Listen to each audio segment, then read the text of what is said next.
Pause européenne.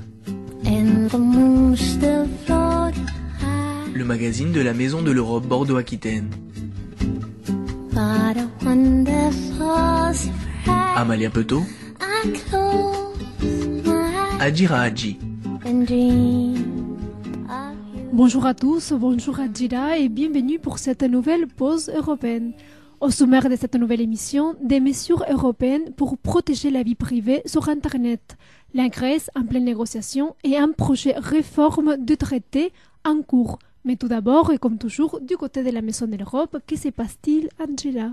Eh bien, Amalia, l'Ameba a fêté dignement la Grèce mardi soir avec la soirée européenne dédiée à la Grèce et mercredi avec l'atelier Arthur pour les enfants à Cap Science. Donc la Grèce a donc pu exister ailleurs que dans l'actualité économique. C'est vrai, Angela, mais cette soirée a été l'occasion aussi de rencontrer Patrice Brown, qui est donc le président de l'université Montaigne de Bordeaux 3 et qui nous parle de l'histoire grecque et des capacités de la Grèce à affronter des difficultés. Achever la Grèce, c'est tout à fait impossible. La Grèce a connu de nombreuses épreuves au fil de son histoire. Si on peut parler d'une Grèce qui aurait vécu depuis le premier millénaire avant notre ère jusqu'au début du troisième millénaire de notre ère, on ne compte pas le nombre de moments où la Grèce a vacillé. Elle est tombée, elle a été occupée, mais la langue grecque, son grec, tout en se transformant, bien entendu, mais a continué de vivre et de s'épanouir. De certaine manière, ce n'est peut-être pas la plus grave crise que la Grèce a connue, parce qu'il ne faut pas oublier, par exemple, l'invasion ottomane du XVe siècle, ou la véritablement désastreuse campagne romaine du 1er siècle avant notre ère qui a détruit la plupart des cités grecques. Et nous lui avons également demandé quelle est la force du peuple grec pour tenir debout face à la crise. En tout cas, pour ce qui concerne la Grèce contemporaine, c'est d'abord cette certitude d'être ancré dans une épaisseur chronologique considérable. Lorsque on sait que l'on est les héritiers, avec des modifications bien entendu, mais les héritiers d'une civilisation qui existe depuis plus de 3 millénaires et demi, il est évident que ça crée, je pense, dans les populations, cette idée, non pas d'éternité, mais peut-être, je dirais, de puissance, qui permet et qui donne le courage. S'il est possible d'imaginer que les Grecs, en tant qu'individus, se sentent aussi Grecs en tant que peuple, alors là, oui, je pense que ça peut leur donner une sorte de leur insuffler du courage qui leur permet de dire nous avons connu pire collectivement.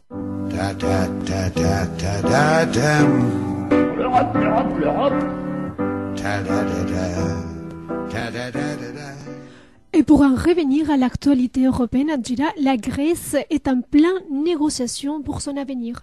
Oui, Amalia, la semaine passée, l'accord pour l'effacement d'une partie de la dette grecque n'a jamais semblé si proche.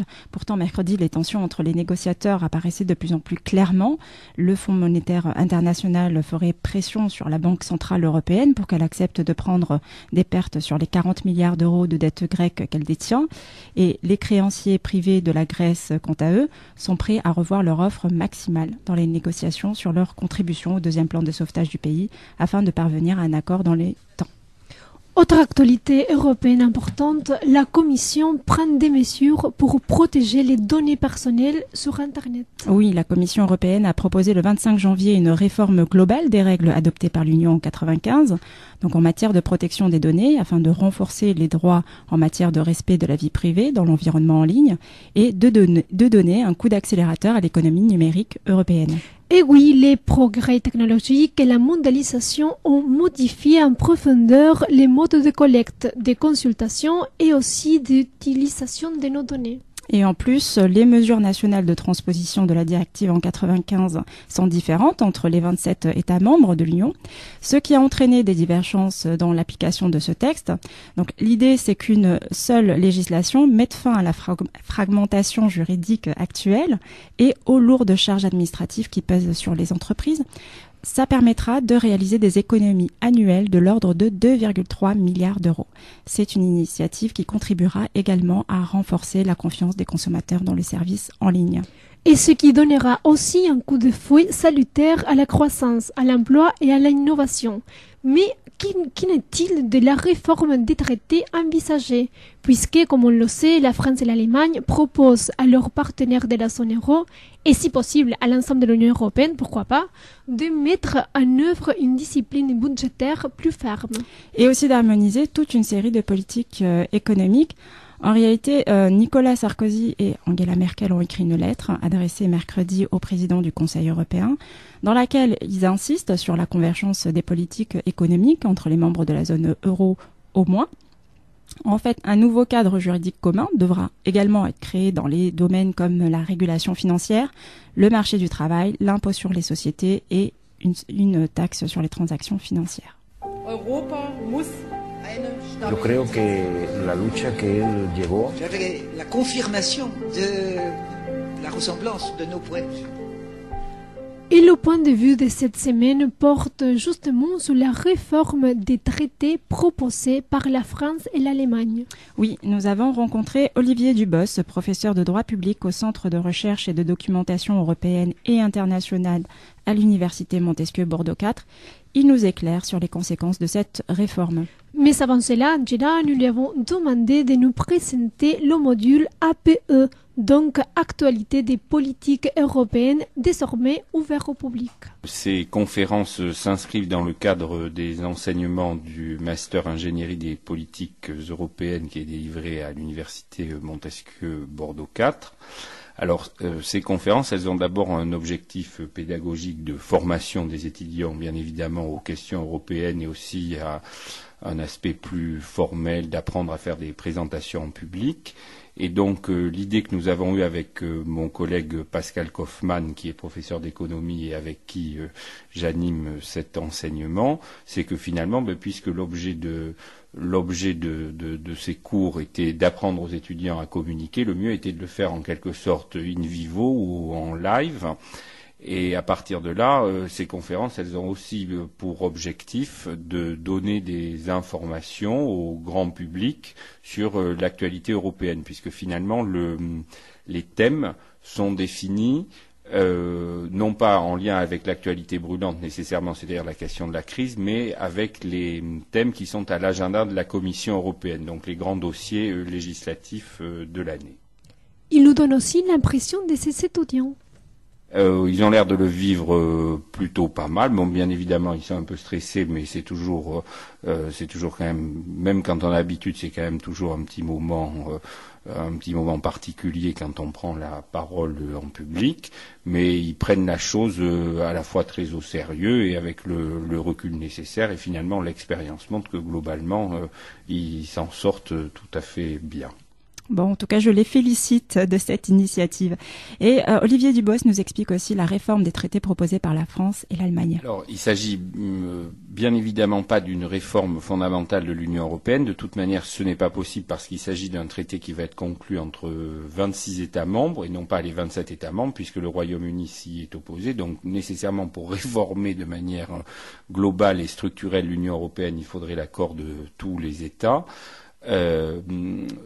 Donc déjà, par rapport à ce traité, il y a un premier problème qui peut paraître assez technique, mais qui est en réalité fondamental, c'est quel va être le lien entre ce traité entre 26 États et les traités sur l'Union européenne qui, eux, regroupent les 27 États. Et là, de ce point de vue-là, je ne crois pas que les choses soient très claires, ni dans l'esprit des politiques, ni d'ailleurs dans l'esprit des juristes ou des spécialistes de ce type de questions, parce que ça pose des difficultés redoutables, notamment de savoir dans quelle mesure ce traité sera opposable au Royaume-Uni, dans quelle mesure les institutions de l'Union européenne qui sont mises en place par les traités sur l'Union européenne et sur le fonctionnement de l'Union européenne, donc à 27, pourront-elles être mises au service de ce traité à 26. Donc ça, c'est un aspect institutionnel dont on n'entend pas beaucoup parler, mais qui me paraît assez fondamental. Après, il y a la question du contenu du traité. Il semblerait qu'en l'état actuel des choses, en réalité, ce traité ne fasse que codifier des décisions qui ont été d'ores et déjà prises l'année dernière par les États, notamment relatif à ce qu'on appelle communément la règle d'or, mais là il s'agirait non plus que ce soit dans des règlements ou dans des directives, mais que ce soit mis véritablement dans un accord international entre les 26 États membres. Il rebondit aussi, Adjira, sur le nom du Royaume-Uni à cette réforme. C'est-à-dire que la décision de David Cameron, je pense que tout le monde en connaît les principales causes. Il y a une cause structurelle qui est quand même la position toujours ambiguë qu'a eu le Royaume-Uni à l'égard de la construction européenne, même si le Royaume-Uni participe parfaitement à la construction communautaire, à sa manière et avec sa vision, et en fonction de la conception qu'a le Royaume-Uni de ses propres intérêts. Donc ça, c'est une donnée. Le deuxième élément, il y a un élément plus conjoncturel qui est une perspective peut-être plus électoraliste, c'est-à-dire satisfaire une partie de sa majorité qui manifestement est de plus en plus europhobe. Mais enfin, ça, c'est pas non plus une nouveauté parce que même sous Margaret Thatcher, il y avait ce type de difficulté. Après, il y a une autre ambiguïté, il y a une autre explication, ou plutôt une non-explication que j'ai du mal à comprendre exactement, c'est que les milieux économiques qui soutiennent plutôt ce gouvernement conservateur sont en revanche assez favorables à l'euro. Donc là, ils sont dans une situation, je crois, très un peu contradictoire, parce qu'ils sont de manière générale à moyen long terme favorables à l'euro, parce que c'est tout à fait important pour le Royaume-Uni, enfin et pour la City qui est la première place financière européenne. Mais c'est vrai que à court terme, on peut comprendre qu'ils soient assez défavorables à l'euro, en revanche, parce que finalement la reprise en main de la crise économique par l'Allemagne, la France et la BCE a conduit à des décisions qui n'étaient pas à ce moment-là favorables, d'après ce que j'ai cru comprendre, à la place de Londres. Et la dernière question s'inscrit dans notre cycle dédié à la place de l'Europe dans les prochaines élections nationales.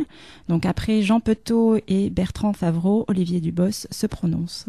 Je crois que tout le monde a pu constater, en tous les cas, que jusqu'à présent, la question de l'Europe était quand même assez peu présente dans les débats et dans les points de vue des candidats déclarés de manière explicite ou implicite. Alors, on peut bien évidemment le regretter, mais je crois qu'aussi ce qu'il faut arriver à comprendre et se mettre du point de vue des candidats, c'est-à-dire que c'est malgré tout un créneau qui est assez peu porteur, parce que si un candidat s'inscrit dans le cadre de l'Union européenne, il ne peut pas donner l'illusion à ses électeurs d'une espèce de toute-puissance, de volonté, de changement, de réforme, etc., puisque nécessairement dans l'Union européenne, ça nécessite de composer avec les 26 autres États et avec d'ailleurs tout l'appareillage institutionnel de l'Union et en premier lieu le Parlement européen. Donc c'est bien évident que c'est pas non plus très porteur pour les candidats, et on peut comprendre qu'ils ne soient pas très friands d'Europe. Et en réalité, la question de l'Europe dans le débat politique, c'est pas au moment de l'élection présidentielle qu'il faut la faire surgir, c'est un travail, me semble-t-il, beaucoup plus structurel, qui d'ailleurs n'appartient pas qu'aux hommes politiques.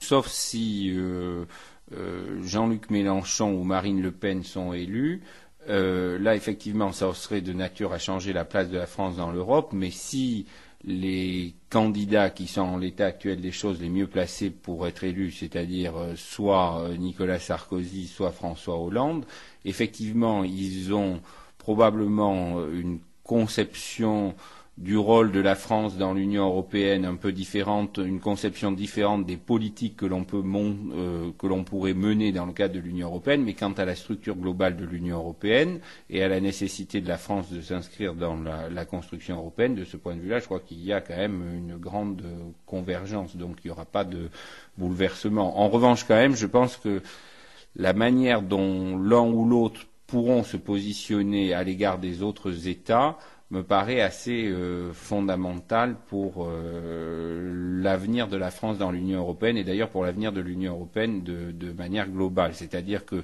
soit on continue de mener une politique dans laquelle finalement la France se positionne comme une espèce de locomotive de la construction européenne avec tout ce que ça peut provoquer de rejet, me semble-t-il, pour les autres États, soit on adopte une position peut-être symboliquement plus modeste, mais pratiquement plus efficace.